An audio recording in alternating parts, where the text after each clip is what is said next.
Ove gives her the plants, 2 of them. Of course, there weren't supposed to be 2 of them, but somewhere along the line there has to be a limit. It was a question of principle, Ove explains to her. That's why he got 2 flowers in the end. Things don't work when you're not at home, he mutters, and kicks a bit at the frozen ground. His wife doesn't answer. There'll be snow tonight, says Ove. They said on the news there wouldn't be snow, but, as Ove often points out, whatever they predict is bound not to happen. He tells her this, she doesn't answer. He puts his hands in his pockets and gives her a brief nod. It's not natural rattling around the house on my own all day when you're not here. It's no way to live. That's all I have to say. She doesn't reply to that either. He nods and kicks the ground again. He can't understand people who long to retire. How can anyone spend their whole life longing for the day when they become superfluous? Wandering about, a burden on society? What sort of man would ever wish for that? Staying at home, waiting to die, or even worse, waiting for them to come and fetch you and put you in a home. Being dependent on other people to get to the toilet. Ove can't think of anything worse. His wife often teases him, says he's the only man she knows who'd rather be laid out in a coffin than travel in a mobility service van. And she may have a point there. Ove had risen at 5:45, made coffee for his wife and himself, went around checking the radiators to make sure she hadn't sneakily turned them up. They were all unchanged from yesterday, but he turned them down a little more just to be on the safe side. Then he took his jacket from the hook in the hall, the only hook of all 6 that wasn't burgeoning with her clothes, and set off for his inspection. It had started getting cold, he noticed. Almost time to change his navy autumn jacket for his navy winter jacket. He always knows when it's about to snow, because his wife starts nagging about turning up the heat in the bedroom. Lunacy, Ove reaffirms every year. Why should the power company directors feather their nests because of a bit of seasonality? Turning up the heat 5 degrees costs thousands of kronor per year. He knows because he's calculated it himself. So every winter he drags down an old diesel generator from the attic that he swapped at a rummage sale for a gramophone. He's connected this to a fan heater he bought at a sale for 39 kronor. Once the generator has charged up the fan heater, it runs for 30 minutes on the little battery Ove has hooked it up to, and his wife keeps it on her side of the bed. She can run it a couple of times before they go to bed, but only a couple. No need to be lavish about it. Diesel isn't free, you know. And Ove's wife does what she always does, nods and agrees that Ove is probably right. Then she goes around all winter sneakily turning up the radiators. Every year the same bloody thing. Ove kicks the ground again. He's considering telling her about the cat. If you can even call that mangy, half-bald creature a cat. It was sitting there again when he came back from his inspection, practically right outside their front door.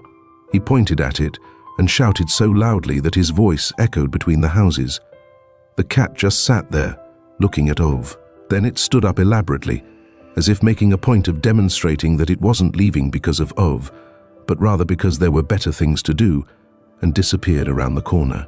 Ove decides not to mention the cat to her. He assumes she'll only be disgruntled with him for driving it away. If she was in charge, the whole house would be full of tramps, whether of the furred variety or not. He's wearing his navy suit and has done up the top button of the white shirt. She tells him to leave the top button undone if he's not wearing a tie. He protests that he's not some urchin who's renting out deck chairs before defiantly buttoning it up. He's got his dented old wristwatch on, the one that his dad inherited from his father when he was 19, the one that was passed on to Ove after his 16th birthday, a few days after his father died. Ove's wife likes that suit. She always says he looks so handsome in it. Like any sensible person, Ove is obviously of the opinion that only posers wear their best suits on weekdays. But this morning he decided to make an exception. He even put on his black going-out shoes and polished them with a responsible amount of boot shine. As he took his autumn jacket from the hook in the hall before he went out, he threw a thoughtful eye on his wife's collection of coats. He wondered how such a small human being could have so many winter coats. You almost expect if you step through this lot you'd find yourself in Narnia, a friend of Ove's wife had once joked. Ove didn't have a clue what she was talking about, but he did agree there were a hell of a lot of coats. He walked out of the house before anyone on the street had even woken up. Strolled up to the parking area. opened his garage with a key. He had a remote control for the door, but had never understood the point of it. An honest person could just as well open the door manually. He unlocked the Saab, also with a key. The system had always worked perfectly well. There was no reason to change it. He sat in the driver's seat and twisted the tuning dial half forward and then half back before adjusting each of the mirrors, as he did every time he got into the Saab, as if someone routinely broke into the Saab and mischievously changed Ove's mirrors and radio channels. As he drove across the parking area, he passed that pregnant foreign woman from next door. She was holding her 3-year-old by the hand. The big blonde lanky one was walking beside her. All three of them caught sight of Ove and waved cheerfully. Ove didn't wave back. At first he was going to stop and give her a dressing down about letting children run about in the parking area as if it were some municipal playground, but he decided he didn't have the time. He drove along, passing row after row of houses identical to his own. When they'd first moved in here, there were only 6 houses. Now there were hundreds of them. There used to be a forest here, but now there were only houses. Everything paid for with loans, of course. That was how you did it nowadays. Shopping on credit and driving electric cars and hiring tradesmen to change a light bulb, laying click on floors and fitting electric fireplaces and carrying on. A society that apparently could not see the difference between the correct anchor bolt for a concrete wall and a smack in the face. Clearly this was how it was meant to be. It took him exactly 14 minutes to drive to the florists in the shopping center. Ove kept exactly to every speed limit, even on that 35 miles per hour road where the recently arrived idiots in suits came tanking along at 55. Among their own houses they put up speed bumps and damnable numbers of signs about children playing. But when driving past other people's houses it was apparently less important. Ove had repeated this to his wife every time they drove past over the last 10 years. And it's getting worse and worse, he liked to add, just in case by some miracle she hadn't heard him the first time. Today, he'd barely gone a mile before a black Mercedes positioned itself a forearm's length behind his Saab. Ove signaled with his brake lights 3 times. The Mercedes flashed its high beams at him in an agitated manner. Ove snorted at his rearview mirror, as if it was his duty to fling himself out of the way as soon as these morons decided speed restrictions didn't apply to them. Honestly, Ove didn't move. The Mercedes gave him a burst of its high beams again. Ove slowed down. The Mercedes sounded its horn. Ove lowered his speed to 15 miles per hour. When they reached the top of a hill, the Mercedes overtook him with a roar. The driver, a man in his 40s in a tie and with white cables trailing from his ears, held up his finger through the window at Ove. Ove responded to the gesture in the manner of all men of a certain age who've been properly raised, by slowly tapping the tip of his finger against the side of his head. The man in the Mercedes shouted until his saliva spattered against the inside of his windshield, then put his foot down and disappeared. 2 minutes later, Ove came to a red light. The Mercedes was at the back of the line. Ove flashed his lights at it. He saw the driver craning his neck around. The white earpieces dropped out and fell against the dashboard. Ove nodded with satisfaction. The light turned green. The line didn't move. Ove sounded his horn. Nothing happened. Ove shook his head. Must be a woman driver, or roadwork, or an Audi. When 30 seconds had passed without anything happening, Ove put the car into neutral, opened the door, and stepped out of the Saab with the engine still running. Stood in the road and peered ahead with his hands on his hips, filled with a kind of Herculean irritation, the way Superman might have stood if he'd got stuck in a traffic jam. The man in the Mercedes gave a blast on his horn. Idiot, thought Ove. In the same moment the traffic started moving. The cars in front of Ove moved off. The car behind him, a Volkswagen, beeped at him. The driver waved impatiently at Ove. Ove glared back. He got back into the Saab and leisurely closed the door. Amazing what a rush we're in, he scoffed into the rearview mirror and drove on. At the next red light he ended up behind the Mercedes again. Another line. Ove checked his watch and took a left turn down a smaller, quiet road. This entailed a longer route to the shopping center, but there were fewer traffic lights. Not that Ove was mean, but as anyone who knows anything knows, cars use less fuel if they keep moving, rather than stopping all the time. And, as Ove's wife often says, if there's one thing you could write in Ove's obituary, it's at least he was economical with gas. As Ove approached the shopping center from his little side road, He could just make out that there were only 2 parking spaces left. What all these people were doing at the shopping center on a normal weekday was beyond his comprehension. Obviously, people no longer had jobs to go to. Ove's wife usually starts sighing as soon as they even get close to a parking lot like this. Ove wants to park close to the entrance. As if there's a competition about who can find the best parking spot, she always says as he completes circuit after circuit and swears at all the imbeciles getting in his way in their foreign cars. Sometimes they end up doing 6 or 7 loops before they find a good spot, and if Ove in the end has to concede defeat and content himself with a slot 20 yards farther away, he's in a bad mood for the rest of the day. His wife has never understood it. Then again, she never was very good at grasping questions of principle. Ove figured he would go around slowly a couple of times just to check the lay of the land, but then suddenly caught sight of the Mercedes thundering along the main road towards the shopping center. So this was where he'd been heading, that suit with the plastic cables in his ears. Ove didn't hesitate for a second. He put his foot down and barged his way out of the intersection into the road. The Mercedes slammed on its brakes, firmly pressing down on the horn and following close behind. The race was on. The signs at the parking lot entrance led the traffic to the right, but when they got there, the Mercedes must also have seen the 2 empty slots, because he tried to slip past Ove on the left. Ove only just managed to maneuver himself in front of him to block his path. The 2 men started hunting each other across the tarmac. In his rearview mirror, Ove saw a little Toyota turn off the road behind them, follow the road signs, and enter the parking area in a wide loop from the right. Ove's eyes followed it, while he hurtled forward in the opposite direction, with the Mercedes on his tail. Of course, he could have taken one of the free slots, the one closest to the entrance, and then had the kindness of letting the Mercedes take the other. But what sort of victory would that have been? Instead, Ove made an emergency stop in front of the first slot and stayed where he was. The Mercedes started wildly sounding its horn. Ove didn't flinch. The little Toyota approached from the far right. The Mercedes also caught sight of it, and too late, understood Ove's devilish plan. Its horn wailed furiously as it tried to push past the Saab, but it never stood a chance. Ove had already waved the Toyota into one of the free slots. Only once it was safely in did Ove nonchalantly swing into the other space.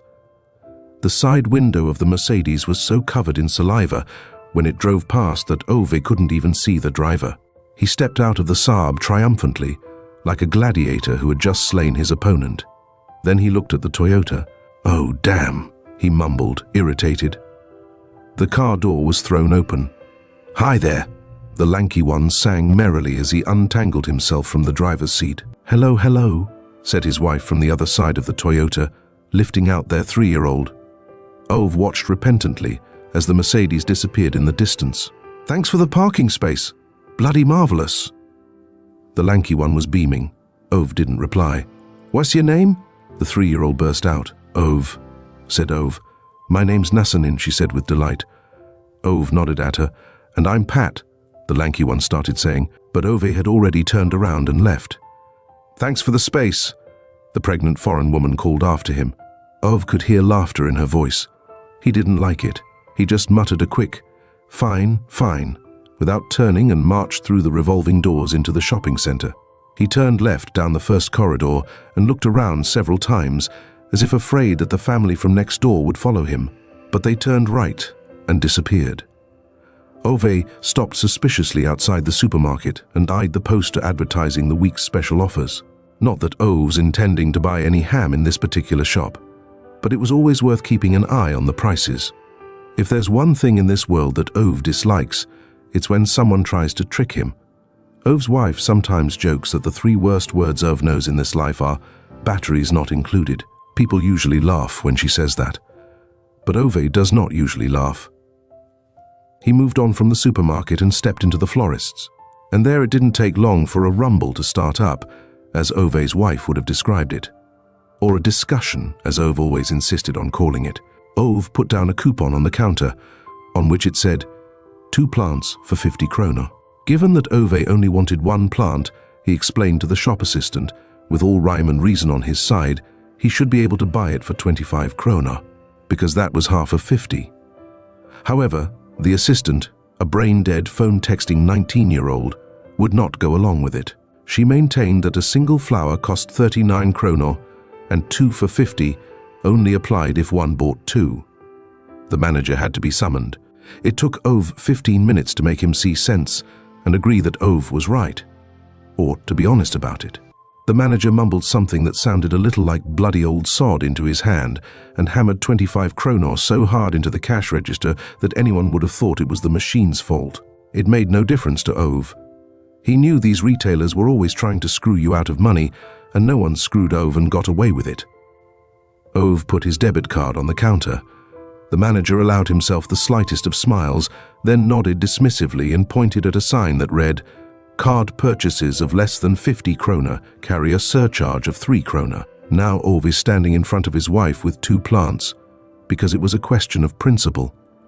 "There was no way I was going to pay 3 kronor, rails Ove, his eyes looking down into the gravel. Ove's wife often quarrels with Ove because he's always arguing about everything. But Ove isn't bloody arguing. He just thinks right is right. Is that such an unreasonable attitude to life? He raises his eyes and looks at her. "I suppose you're annoyed I didn't come yesterday like I promised," he mumbles. She doesn't say anything. "The whole street is turning into a madhouse," he says defensively. "Complete chaos. You even have to go out and back up their trailers for them nowadays. And you can't even put up a hook in peace," he continues, as if she's disagreeing. He clears his throat. "Obviously, I couldn't put the hook up when it was dark outside. If you do that, there's no telling when the lights go off. More likely they'll stay on and consume electricity." Out of the question. She doesn't answer. He kicks the frozen ground, sort of looking for words, clears his throat briefly once again. "Nothing works when you're not at home." She doesn't answer. Ove fingers the plants. "I'm tired of it just rattling around the house all day while you're away." She doesn't answer that either. He nods, holds up the plants so she can see them. "They're pink, the ones you like. They said in the shop they're perennials, but that's not what they're bloody called.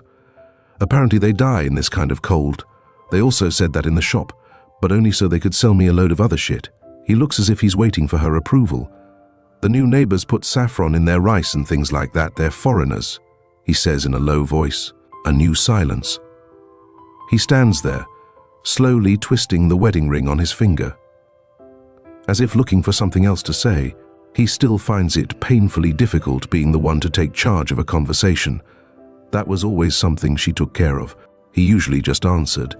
This is a new situation for them both.